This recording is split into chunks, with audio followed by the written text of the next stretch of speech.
The weight of command. The 3-day journey from Forsaken Lake to Castle Stormmore passed in stages, from the dead gray of the desolation through the corrupted borderlands and finally into the familiar rolling hills of Stormmore proper. Edrick rode at the front with Rose beside him, Shamaz and Alluria following close behind. None of them spoke much during those first hours, each lost in their own thoughts about what had transpired at the lake. The Devourer's presence remained steady in Edrick's chest, the green light pulsing with calm rhythm. Their coexistence held, but the entity's warning about the 50 zealots gnawed at him. They seek power in the old places, the Devourer had said, where reality is thin and unstable, wounds in the world where my essence leaked for centuries before Aldrich's binding. You're thinking about them, Rose said, breaking the silence as they crested a hill overlooking a valley of farmland. Her hand hadn't left her sword hilt since they'd left the lake. The 50, Edrick confirmed. They're out there right now, searching for power they don't understand. In a few weeks, they'll emerge transformed, stronger. Then we find them first, Rose said flatly. Track them down before they can cause damage. The desolation is vast, Alluria called from behind, and the old places are hidden. My people's records speak of 7 major sites where reality was torn during the dark days. The 50 could be heading to any of them. Shamaz urged his horse forward, his weathered face creased with concern. The old places are dangerous even without cultists seeking power there. Reality doesn't behave properly in those locations. Time moves wrong. Space folds back on itself. Anyone who enters risks being lost forever. Or transformed, the Devourer added in Edrick's mind. My essence saturates those wounds. Anyone who dwells there long enough will be changed by it, corrupted, made into something between human and other. How long do we have? Edrick asked aloud. The Devourer considered. Weeks. Perhaps a month if they're cautious. But they won't be cautious. They're fanatics who have nothing left to lose. They'll drink deep of the corruption, let it remake them. When they emerge, they'll be far more dangerous than the cultists you faced before.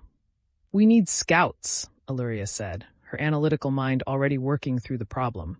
Trackers who can follow their movements. The desolation may be vast, but 50 people leave signs. Disturbed earth, abandoned campsites, bodies of the corrupted creatures they'll inevitably encounter. Captain Torvin can organize that, Edrick agreed. We'll also need to establish a network of informants throughout the kingdom. The 50 aren't the only threat. There are still scattered cultists in every major town, those who weren't at the lake who don't yet know what happened. Some will accept the truth when they hear it, Shamaz offered, like Visara and the others who witnessed your demonstration. But some will become even more committed, Rose finished grimly. When fanatics lose their god, they either break or they harden into something worse. They rode in silence for a while, the afternoon sun warm on their faces. It felt surreal to Edrick. The normalcy of the landscape contrasted against the ancient entity imprisoned in his chest and the knowledge that somewhere in the corrupted wasteland behind them, 50 zealots were seeking the power to destroy everything he'd accomplished. You're adapting well, the Devourer observed. Most vessels would be paralyzed by the weight of it all, but you're already planning, strategizing, preparing for the next battle. I'm a king. Edrick replied silently. This is what I do.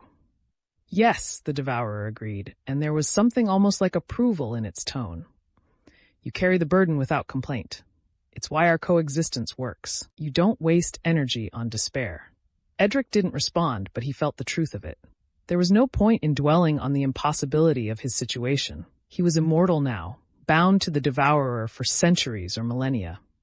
Everyone he loved would age and die while he remained unchanged. The 50 zealots would emerge transformed and deadly.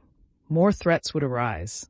The cult wouldn't simply disappear because one confrontation went well, but he was still king, still responsible for his people, still capable of making choices and taking action. That would have to be enough. They reached Eastmarch late on the second day. The village had grown since their last passage, or perhaps it only seemed that way because people were out in the streets, working, living, no longer cowering in fear. As Edrick's group rode through the main thoroughfare, villagers stopped to stare. Some knelt. Others simply watched with expressions that mixed awe, fear, and gratitude. An old woman stepped forward from the crowd, her weathered face breaking into a smile. Edrick recognized her, Grandmother Mirren, who had thanked him for saving her grandson from the cult. "Your Majesty," she called out, "the word has spread. They say you faced the darkness at the Forsaken Lake and sent the faithful home. They say you carry the ancient evil as a prisoner, not as a god." "It's true," Edrick said, reining his horse to a stop. "The prophecies were corrupted. The cult was built on lies.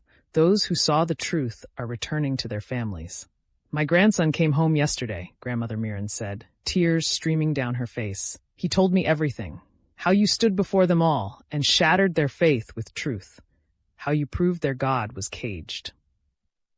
She stepped closer, her voice dropping. "He also said 50 refused to believe, that they fled into the desolation seeking power." "I won't lie to you," Edrick said. "Those 50 are dangerous. They'll return transformed and corrupted, but we'll be ready for them. We're establishing scouts and trackers, building a network to watch for threats. Your grandson, if he's willing, could help. Former cultists know how the faithful think, where they might hide, what they might attempt." Grandmother Mirren nodded slowly. "I'll tell him. He wants to make amends for the years he spent in darkness. This could be his chance." "Then send him to Castle Stormmore when he's ready," Edrick said. "We'll need every advantage we can get." As they rode on, Rose leaned close. "That was smart, using former cultists as informants. They know the enemy better than anyone," Edrick replied. "And they have reasons to want the cult destroyed. Shame, guilt, the desire to protect others from the lies they once believed." "You're learning to use every resource available," the Devourer observed. "Even the broken faith of your enemies." "I'm learning to survive," Edrick corrected. "That's what I said." Castle Stormmore rose before them on the afternoon of the third day, its gray stone walls solid and reassuring against the sky. As they approached the gates, Edrick could see the increased patrols. Guards walking the battlements in doubled numbers, scouts stationed at intervals along the road, and what looked like new fortifications being constructed around the main entrance. Commander Aldwin met them in the courtyard, her weathered face showing relief as Edrick dismounted. "Your Majesty, thank the gods you're back safely." "The confrontation went better than expected," Edrick said. "Most of the cultists were convinced. They're returning home." "We've been receiving reports," Aldwin said, falling into step beside him as they walked toward the castle proper. "Former cultists arriving in towns throughout the kingdom, telling stories about what happened at Forsaken Lake. Some lords are skeptical, others are relieved. A few are demanding you appear before them to prove you haven't been corrupted." "Let them demand," Edrick said. "I have more immediate concerns. 50 zealots fled into the desolation. They're seeking power in the old places, sites where reality was torn during the dark days. In a few weeks, they'll emerge transformed. We need to find them first." Aldwin's expression hardened. "I'll organize scout teams immediately. We'll need volunteers willing to enter the desolation. Not many will be eager for that duty." "Pay them well," Edrick said, "and make sure they understand the stakes. Those 50 will be far more dangerous than regular cultists when they return." "Understood." Aldwin hesitated. "There's something else, Your Majesty. While you were gone, we received word from the northern border, Lord Brennan's territory. He's requesting military support." "Corrupted creatures?" "No. Bandits. Raiders taking advantage of the chaos to pillage villages. They're claiming the kingdom is too focused on ancient threats to deal with common criminals." Edrick felt a surge of frustration. Of course, because one crisis isn't enough. "Welcome to rulership," the Devourer said dryly. "You imprison an ancient evil, shatter a 3,000-year-old cult, and your reward is dealing with common thieves. Do you have any useful insights about bandits? They bleed like everyone else." Edrick suppressed a smile despite himself. "Tell Lord Brennan I'll send a company of soldiers within the week. Captain Torvin can lead them. But make it clear this is temporary support. Once the immediate bandit threat is handled, those troops are returning here. We can't afford to spread our forces too thin." "I'll send word immediately," Aldwin said. They reached the main hall, where servants rushed forward to take their travel cloaks and bring food and water. Edrick waved them off, his body requiring less sustenance than it once had, but accepted a cup of wine for appearance's sake. Rose, Shamaz, and Alluria settled into chairs around the strategy table, exhaustion evident in their postures. "We need to prioritize," Alluria said, pulling out a worn map and spreading it across the table. "The 50 zealots are the most immediate magical threat. The bandits are a conventional military problem. But there's also the matter of the remaining cultists throughout the kingdom, those who weren't at Forsaken Lake and don't yet know what happened. And the political situation," Rose added. "Lords demanding proof you're not corrupted, rival kingdoms watching to see if Stormmore is weakened, the usual vultures circling." Shamaz leaned forward, his old eyes sharp despite his exhaustion. "We also need to consider the long-term implications of your transformation. You're immortal now, bound to the Devourer for centuries. Eventually that will become apparent. People will notice you're not aging. Questions will arise." "One crisis at a time," Edrick said, but he knew Shamaz was right. His immortality was a problem that would only grow more complicated with each passing year. "You could tell them the truth," the Devourer suggested.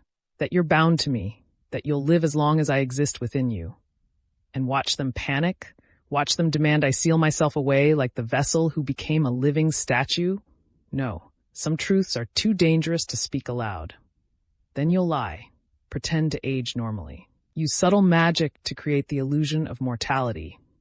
If necessary, how very human of you." Edrick ignored the comment and focused on the map. "Alluria, work with Commander Aldwin to organize the scout teams for the desolation. I want at least 3 groups, each with experienced trackers. They'll search for signs of the 50 and report back immediately if they find anything." "Understood," Alluria said. "Shamaz, continue researching the old places. I need to know everything we can learn about them. Their locations, their dangers, what kind of power the 50 might find there. If we're going to counter them when they emerge, we need to understand what we're facing." Shamaz nodded. "The archives have references to at least 7 major sites. I'll compile everything we have. Rose, I need you to coordinate with Captain Torvin on the bandit situation.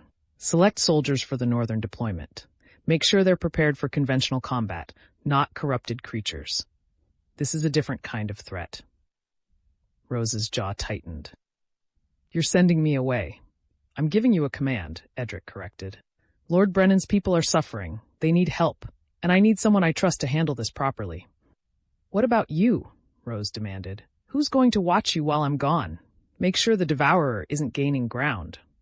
"I am," Alluria said quietly. "And Shamaz will maintain the same vigilance you would."